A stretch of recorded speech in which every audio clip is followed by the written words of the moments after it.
Kalau Bapak ada masalah dan membela Agus, hanya ranah itu aja Pak. Nggak usah sampai ranah-ranah yang lain, ya. Bapak juga punya istri, Bapak mungkin punya anak perempuan. Tolong jaga mulut Bapak sebagai pengacara. Apalagi Bapak seorang laki-laki.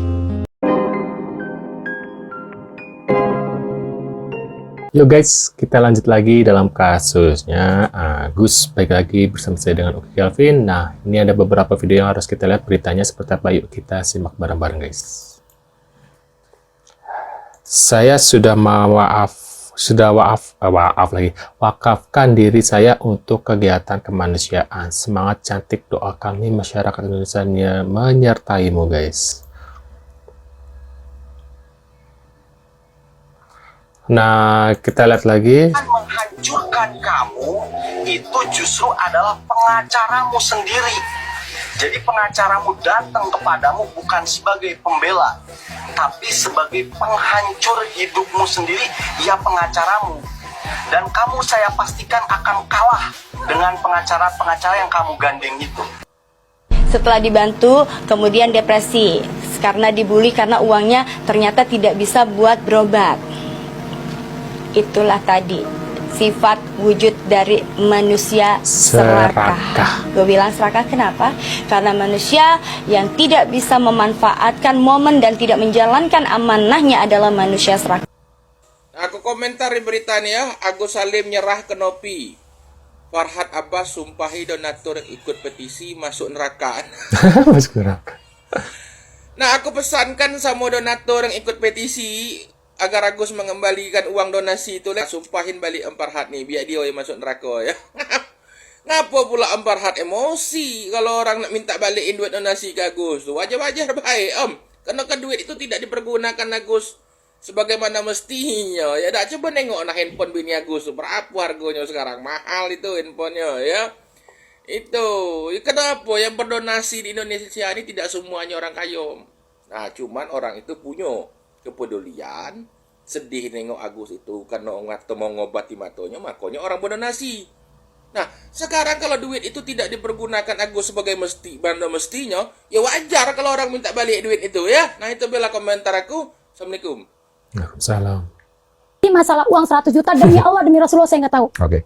Tapi saya kok heran berita yang tersebar di situ, saya bayar hutang, ada foto saya, Mbak Novi yang expose 100 juta buat bayar hutang saya ibu ini. Oke, tahan, itu yang saya tahan Ibu ya. Mbak Novi berpikirnya uang 100 juta itu dipakai buat apa? Emang buat bayar rumah. Jadi anaknya yang via itu ngomong sama Berarti bukan Mas saya. Gary untuk bayar utang ibunya. Oh, Vianya ngomong begitu.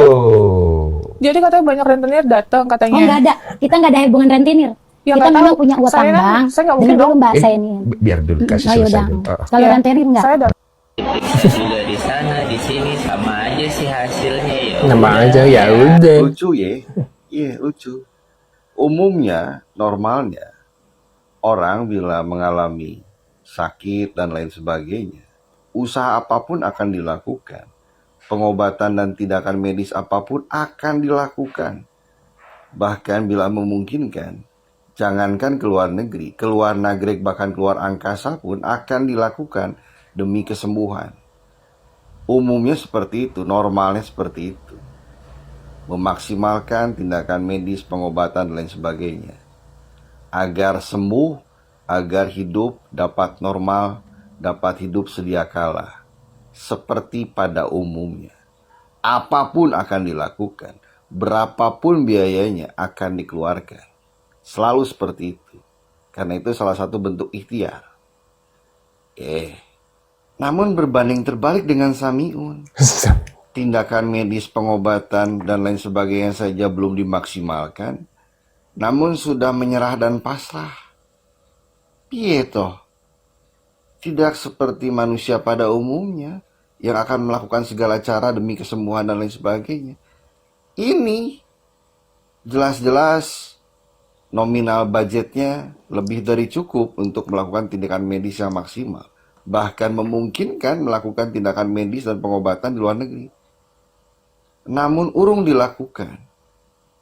Ya, seolah-olah sudah menyerah di tengah jalan meskipun belum sepenuhnya tersesat. Namun seolah-olah sudah menyerah.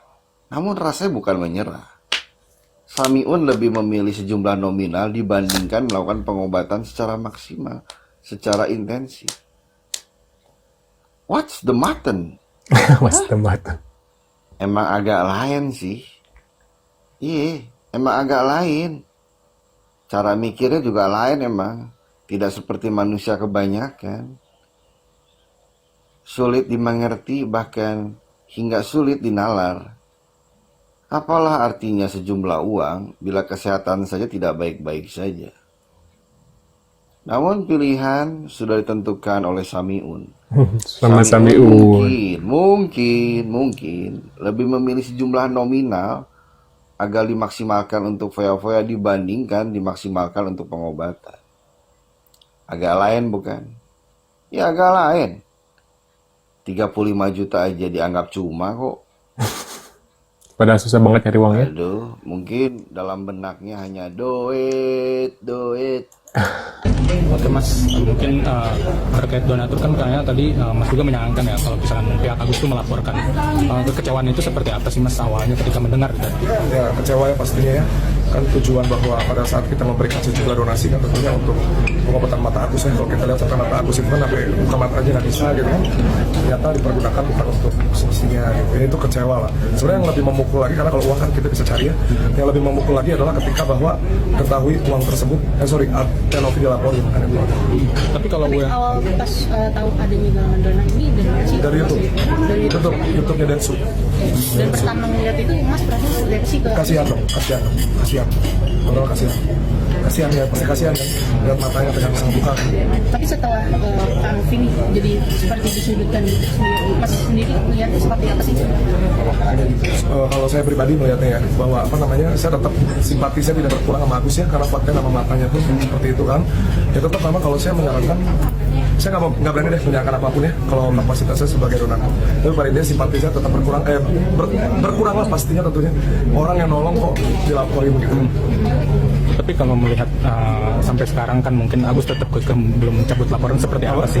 Tetap belum adanya cabut laporan juga, terus tetap ingin bahkan melaporkan tambahan lagi kemarin. Itu seperti apa Mas? Ya kasihan ya Novi ya. Kalau seperti apa jawabannya kita lihat aja. Bahkan nanti maju atau nggak lapor polisi, setiap orang kan boleh aja lapor kan. Saya nggak tahu apakah ini niatnya Agus pribadi yang lapor atau ada pihak-pihak lain yang punya kepentingan gitu kan. Cuma kita lihatnya nanti laporan. Bahkan Tenovi juga dituduhkan katanya ada pengguna narkoba, bahkan seperti itu. Kamu melihatnya seperti apa sih? Ya yang saya lihat kalau misalnya dituduh menggunakan narkoba kan sudah dites urin kan. Setiap orang kan boleh aja berpendapat bebas kan. Berarti dia bertanggung jawab aja terhadap pendapatnya kan. Cuma itu kan nggak substansial gitu penyerangan diri pribadi gitu. Jangan lupa Agus bahwa kalau kemarin Tenovi nggak bantu nggak akan dapat 1,5 miliar gitu kan. Bisa dibilang abangnya kecewa sama Agus. Ya susah ya sumber daya. Aduh saya nggak mau ini deh. Tadi laporin lagi saya. Cuma pada prinsipnya ya saya nggak tahu deh. Mungkin ini ada pihak-pihak lain lah yang saya rasa mungkin. Saya nggak mau terlalu vulgar tapi bisa dilaporin polisi lagi. Tapi mungkin seyogianya itu kan uang donasi yang dikumpulkan dari masyarakat seperti itu. Benar sih Mas melihat atau memang salah atau benar? Salah dong. Kalau dipergunakan kalau saya tahu mau dipergunakan buat bayar utang kan saya pasti nggak akan itu udah ngasih balik. Jangan-jangan aku saya juga pasti banyak utang kan gitu kan prinsipnya kan kita kan nolong Agus karena ngeliat matanya seperti itu kan ternyata malah dipergunakan untuk hal-hal yang bukan sampai situ aja kita anggap hilaf ya. Tapi sampai melaporkan polisi dan LP-nya bertambah terus udah Agus kamu punya hati lah jangan kayak gitulah. Ada dugaan nggak sih Mas kayak Agus ini kan banyak banget yang menghujat di setir oleh keluarganya. Mas sendiri ada anggapan seperti itu? Beranggapan berpendapat ya mungkin kalau Agus pribadi kan dia pasti kan bukan orang hukum kan dia mungkin belum pernah ke kantor polisi juga kita nggak tahu kan ya mungkin karena dia punya kuasa hukum yang mungkin dia berikan advice seperti itu karena saya yakin gitu belum tentu Agus pernah ke kantor polisi juga saya nggak tahu ya tapi dengan bikin LP sampai sebanyak itu ya mungkin ada yang ngasih advice ya kali kan. Kalau dengan keluarganya Mas Agus sendiri Mas mereka seperti apa? Saya tidak simpati sekali karena harusnya kalau dia bisa memberikan pendapatnya harusnya jangan dilaporin lah Tenovi harusnya kan atau uangnya masih utuh kan oke lah udah tahu keributannya seperti kan keluarganya Tenovi bisa keluarganya Agus bisa memilih kan kalau udah tahu bahwa ini pada ujungnya malah menyudutkan Tenovi pribadi janganlah dilanjut gitu kan sedangkan dia bisa untuk apa saya nggak berani ngomong sembarangan harus dilaporin lagi. Tapi kalau yang Mas tahu sendiri gitu, sosok Novi itu seperti apa sih di Novi oke, dia orang yang mainnya bisnisnya dia orang yang bergelut di dunia kemanusiaan ya. Kesibukan dia bergelut di dunia kemanusiaan yang tahu saya dulu urusannya tuh yang ODGJ terus yang saya tahu lagi kemarin lebih menjadi meledak itu yang waktu dari podcastnya Bang Denny Sumargo itu. Saya tahunya dari situ ya. Sebelumnya saya lihat di Instagram sih udah rame, karena sekarang Instagramnya hilang juga kan, tahu kan? Yang saya tahu ya mainnya di dunia kemanusiaan, yang jiwanya sosial. Tapi saya pribadi tahu Novi lebih detail ketika di podcastnya Bang Denny. Tapi ketika Novi di sudut seperti ini, Mas sendiri percaya apa enggak? Nah, saya kalau boleh saya sedikit kasih pendapat hukum ya, karena saya lawyer juga ya. Saya yakin 100% bahwa pasal-pasal yang diterapkan kepada Novi itu seharusnya tidak bisa dikenakan. Kalau bicara pencemaran nama baik, itu kan ada undang-undangnya ya, bunyinya jelas. Setiap orang boleh menuduh kok. Yang penting dibuktikan dengan fakta ya. Toh Novi katanya kan sudah ada faktanya, mau selesaikan korannya semua jelas. Terus nanti ada katanya indikasi mau dilaporkan penggelapan. Itu kan kalau kita jelas bunyinya kan barang siapa dengan sengaja melawan hukum, memiliki, itu kan menguasai ya. Jangan dilupakan juga kenapa bisa dikuasai oleh Novi, karena sebelumnya uang tersebut dipergunakan bukan untuk kepentingan pengobatan mata, gitu kan. Nah, selanjutnya soal tentang pemerasan, itu bahasa hukumnya jelas kok. Barang siapa dengan sengaja melawan hukum untuk menguntungkan diri sendiri. Sekarang unsur ini menguntungkannya terpenuhi nggak gitu. Sedangkan uangnya aja masih utuh kok. Ya mungkin gitu. Saya yakin lah, kalau saya boleh berpendapat kan, saya yakin apa yang akan ada yang jalan satupun. Berarti abang sendiri menyarankan untuk lebih baik mencabut aja ya? Ya mau mencabut mau nggak hak dia ya bang ya. Tapi saya yakin, boleh kan saya berkeyakinan berdasarkan literatur saya tidak akan ada satu laporan polisi kepada Novi yang akan naik sidik, saya yakin ya. Saya yakin kenapa? Karena kita bisa ngukur kok dari undang-undangnya, dari faktanya, unsurnya bisa dikaji kok semua. Nah, menurut kalian gimana setelah melihat beberapa video ini guys? Sepertinya si Agus ini ada kelainan mental ya guys ya, atau mungkin karena gara-gara apa ya, istri atau wawanya itu yang mengkompor-kompori gitu, ditambah lagi ada si Farhad Abbas. Kalau si Agus sendiri kan nggak bisa melihat ya, karena kan tidak melihat dari sosial media aslinya seperti apa gitu loh guys ya. Pasti yang dikasih ke Agus itu yang jelek-jeleknya, yang baik-baiknya nggak ada, makanya ya seperti itu guys ya. Menurut kalian gimana? Tulis kalau komentar. Terima kasih sudah hadir, jangan lupa bantu subscribe ke Kelvin, dan sampai jumpa di video selanjutnya. See you guys.